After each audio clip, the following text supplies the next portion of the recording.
एक बड़ी प्रसिद्ध कहानी है। एक बार एक सम्राट ने अपने सारे बुद्धिमान मंत्रियों को बुलाया और उनसे कहा, मैं कुछ ऐसा सूत्र चाहता हूं जो बहुत ही छोटा हो। मुझे बड़ी बड़ी किताबें नहीं चाहिए, बड़े शस्त्र भी नहीं चाहिए। मुझे फुर्सत भी नहीं इन चीजों को पढ़ने की कि वो एक ऐसा सूत्र हो जो एक वचन में पूरा हो जाए और हर समय काम आए। दुख हो या सुख, जीत हो या हार, जीवन हो या मृत्यु, सभी में काम आए। तो तुम लोग मेरे लिए एक ऐसा सूत्र खोज कर लाओ। उन सारे बुद्धिमानों ने बड़ी मेहनत की, बड़े बड़े ग्रंथ पढ़े और वाद विवाद भी किया, लेकिन कुछ भी निष्कर्ष नहीं निकला। थक हार कर वे सभी आपस में बातें कर रहे थे कि तभी एक मंत्री ने कहा, हमने इतने सारे ग्रंथ पढ़ डाले, सारी किताबें छान मारी, बड़े बड़े ज्ञानियों से बात विवाद कर लिया, लेकिन कोई भी निष्कर्ष नहीं निकला। हमारी समस्या अब भी बनी हुई है। मैंने सुना है यहां पास के ही एक गांव के बाहर एक सिद्ध महात्मा ठहरे हैं। लोग कहते हैं वो तपस्वी है और आत्मज्ञान को प्राप्त कर चुके हैं। क्यों ना हम उन्हीं के पास चले? वे लोग उस सिद्ध महात्मा के पास पहुंचे और उनको अपने सम्राट की बात बताई। सिद्ध महात्मा ने कहा, आप लोग मुझे अपने सम्राट के पास ले चलिए। उस महात्मा ने अपनी अंगुली में एक अंगूठी पहन रखी थी। उसने वह अंगूठी निकालकर सम्राट को दे दी और कहा, इसे पहन लो। इस अंगूठी के चमकदार पत्थर के नीचे एक छोटा सा कागज रखा है। उसमें एक सूत्र लिखा है। यह मेरे गुरु ने मुझे दिया था। मुझे तो इस अंगूठी की जरूरत भी ना पड़ी, इसलिए मैंने अभी तक खोलकर देखा भी नहीं। लेकिन इस अंगूठी को देने से पहले मेरे गुरु ने एक शर्त रखी थी कि जब कुछ उपाय शेष ना रह जाए, सब तरफ से कोई उपाय ना हो, जब जिंदगी के सारे रास्ते बंद हो चुके हों, तब इसे खोलकर पढ़ना। लेकिन उनकी कृपा से मेरी जिंदगी में ऐसा कोई बुरा समय ही ना आया, इसलिए मैंने इसे खोलकर पढ़ा ही नहीं। लेकिन इसमें जरूर कुछ बड़ा राज होगा, आप रख लो। लेकिन शर्त याद रखना, इसको वचन दे दो कि जब कोई उपाय ना होगा, सब तरफ से कोई उपाय ना होगा, तब अपनी जिंदगी के सबसे बुरे वक्त में इसे खोलकर पढ़ोगे, क्योंकि यह सूत्र बड़ा बहुमूल्य है।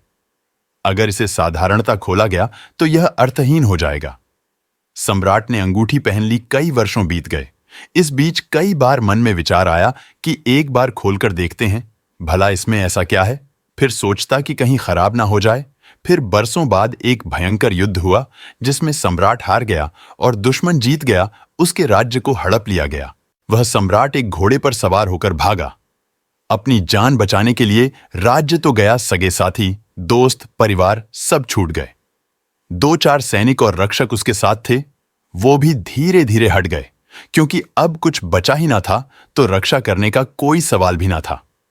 दुश्मन सैनिक सम्राट का पीछा कर रहे थे, तो सम्राट एक पहाड़ी घाटी से होकर भागा जा रहा था। उसके पीछे घोड़ों की आवाजें आ रही थीं। प्राण संकट में थे। अचानक उसने पाया कि रास्ता समाप्त हो गया। सामने एक बहुत ही भयंकर और गहरी खाई थी। वह लौट भी नहीं सकता था, क्योंकि दुश्मन के सैनिक उसका पीछा कर रहे थे। एक पल के लिए सम्राट स्तब्ध खड़ा रह गया कि क्या करें।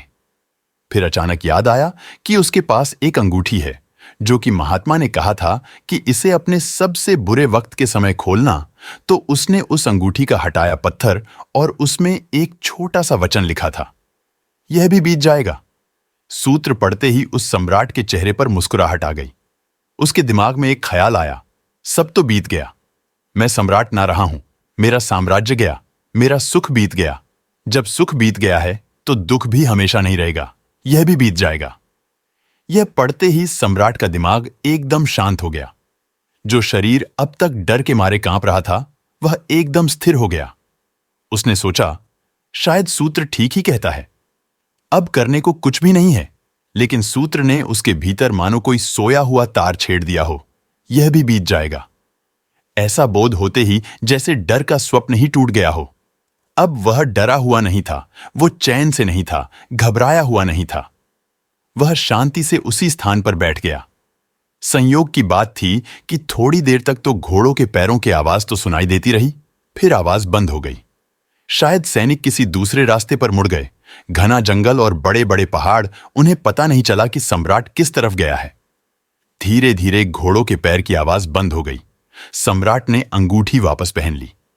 कुछ दिनों बाद दोबारा उसने अपने मित्रों को, बचे हुए सैनिकों को वापस इकट्ठा कर लिया। फिर उसने वापस अपने दुश्मन पर हमला किया, तथा पुनः उसने जीत हासिल की, फिर अपने सिंहासन पर बैठ गया। जब सम्राट अपने सिंहासन पर बैठा तो बड़ा आनंदित हो रहा था। उसका सीना गर्व से चौड़ा हो रहा था। उसका मन चिल्ला चिल्लाकर अपनी प्रजा से कहना चाह रहा था कि देखो, मैं वही महान सम्राट हूं जिसने अपना खोया हुआ सम्मान और खोया हुआ साम्राज्य वापस जीत लिया है। मैं एक विजेता हूं। गर्व और घमंड से उसका सर ऊंचा हुआ जा रहा था कि तभी उस अंगूठी की चमकदार पत्थर की रोशनी उसकी आंखों पर पड़ी। उसे उस अंगूठी की याद आई। उसने अंगूठी खोली, कागज को पढ़ा, फिर मुस्कुराया। सारा आनंद, विजय का उल्लास, जीत का घमंड सब गायब हो गया। वह एकदम शांत हो गया। उसके मंत्रियों ने पूछा, आप बड़े प्रसन्न थे, अब एकदम शांत क्यों हो गए, क्या हुआ? सम्राट ने कहा, क्योंकि यह वक्त भी गुजर जाएगा। जब सब बीत जाएगा तो इस संसार में ना तो दुखी होने को कुछ है और ना ही खुश होने को। आज जो भी अच्छा या बुरा तुम्हारे पास है वो सब बीत जाएगा। अगर ये सूत्र हमारे समझ में आ गया तो हम देखेंगे कि सारे सुख और दुख से हमारी पकड़ ढीली होने लगेगी। हम धीरे धीरे अपने आप को उन सब चीजों से दूर पाने लगेंगे जो चीजें एक दिन चली जाएंगी। क्या अकड़ना, कैसा गर्व, किस बात के लिए अहंकार करना, जबकि ये सब बीत जाएगा, ये जवानी बीत जाएगी और ये 2 दिन की खुशी तथा ये 2 दिन के लिए तितलियों जैसे पंख सब बीत जाएंगे। ये 2 दिन की चहल पहल है, फिर गहरा सन्नाटा होगा, फिर मरघट की शांति। इसीलिए किस बात का घमंड करना और क्या इतराना। और राजा ने कहा कि मनुष्य को अपने सही कर्मों पर ध्यान देना चाहिए। और राजा ने आखिरी बात कही कि ना विजय मुझे खुशी देती, ना पराजय मुझे डराती है। दोस्तों, ऐसी ही ज्ञानवर्धक कहानियों के लिए हमारे साथ जुड़े रहे और कृपया चैनल को सब्सक्राइब कर ले। यहां तक बने रहने के लिए दिल से धन्यवाद।